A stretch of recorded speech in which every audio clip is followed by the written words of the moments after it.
तो दोस्तों आज की वीडियो में बात करेंगे विक्रांत जी के बारे में, क्योंकि शेयर के अंदर देखा जाए तो पिछले कई दिनों से हैवी सेलिंग देखने को मिली है और बहुत सारे इन्वेस्टर जो है वो बेच के निकल रहे हैं। कौन निकल रहे हैं, कैसे निकल रहे हैं, सब मैं आपको बताऊंगा। लेकिन तीन सबसे बड़े जो क्वेश्चन निकल के आते हैं कि शेयर क्यों गिर रहा है, डीमर्जर पर मार्केट का रिएक्शन निगेटिव क्यों है, क्योंकि 10 में से 8 बार मार्केट का रिएक्शन पॉजिटिव होता है, लेकिन इस शेयर के साथ मार्केट का रिएक्शन निगेटिव हो रहा है, क्यों हो रहा है वो भी मैं आपको बताऊँगा।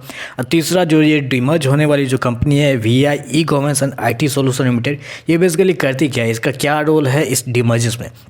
तो चलिए मैं आपको तीनों क्वेश्चन का आंसर देता हूं, लेकिन एक छोटा सा शेयर होल्डिंग आपको दिखा दूं, क्योंकि शेयर के अंदर जो गिरावट है उसके पीछे शेयर होल्डिंग का भी बहुत बड़ा रोल है। टोटल शेयर 105 करोड़ घूम रहे हैं मार्केट में, प्रमोटर के पास 45 करोड़ है और पब्लिक के पास 60 करोड़ के आसपास है, जिसमें से LIC के पास भी 6.5 करोड़ शेयर है और फॉरेन इन्वेस्टर पार्टी के पास अप्रोक्सीमेटली 8.5 करोड़ शेयर है। तो याद रखिएगा, फॉरेन इन्वेस्टर और LIC अपने स्टेक थोड़े थोड़े कम कर रही हैं, जिसकी वजह से मार्केट के अंदर थोड़े से हैवी सेलिंग आपको देखने को मिल रही।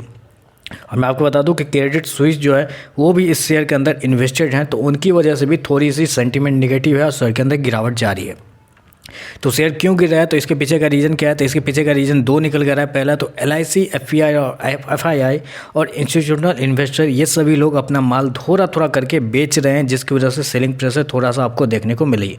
और दूसरा ये है कि कंपनी का रिवेन्यू अगर देखा जाए तो हर क्वार्टर कंपनी अपने रिवेन्यू को स्ट्रॉन्ग करते जा रही है, लेकिन प्रॉफिट के अंदर गिरावट आ रही है हर क्वार्टर, क्योंकि पिछले साल कंपनी का प्रॉफिट 29 करोड़ के आसपास था, जबकि इस क्वार्टर में देखें तो कंपनी का प्रॉफिट मात्र 30 लाख के आसपास है। तो 90% के आसपास के प्रॉफिट के अंदर गिरावट आई है, जिसकी वजह से शेयर के अंदर गिरावट आपको देखने को मिली। क्योंकि 3 फरवरी की बात करें तो 3 फरवरी को कंपनी ने अपना Q3 का नंबर डिस्क्लोज किया था। जैसे ही नंबर आया, मैंने आपको क्या बताया, 90% के आसपास की गिरावट है साल से साल कंपनी का प्रॉफिट के अंदर।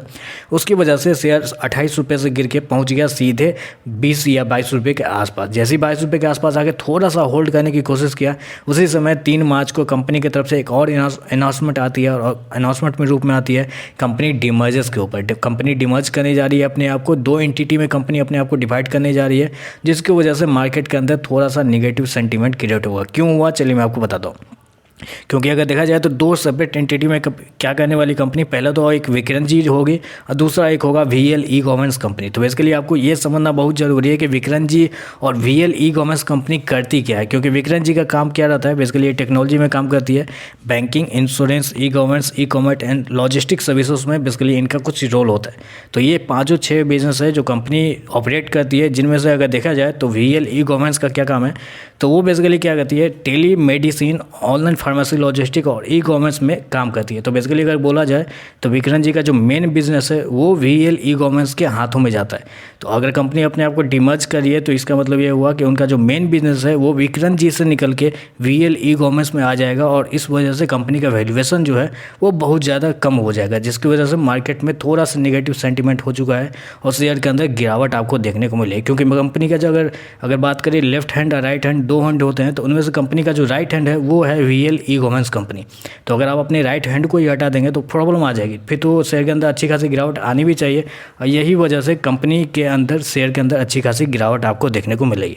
तो ओवरऑल देखें तो कंपनी का जो डिमर्जर्स है वो थोड़ा सा इलॉजिकल है। डिमर्ज करनी चाहिए कंपनी को, लेकिन अपने मेन बिजनेस को निकाल के डिमर्ज करना मेरे हिसाब से थोड़ा सा कंपनी ने बेवकूफ़ी की है, और जिसकी वजह से मार्केट ने इसको अच्छे तरीके से लिया है, मतलब नेगेटिव तरीके से लिया है, और शेयर के अंदर हालांकि गिरावट आपको देखने को मिल रही है। बड़े बड़े जो इन्वेस्टर है वो अपना माल बेच के निकलने की कोशिश कर रहे हैं।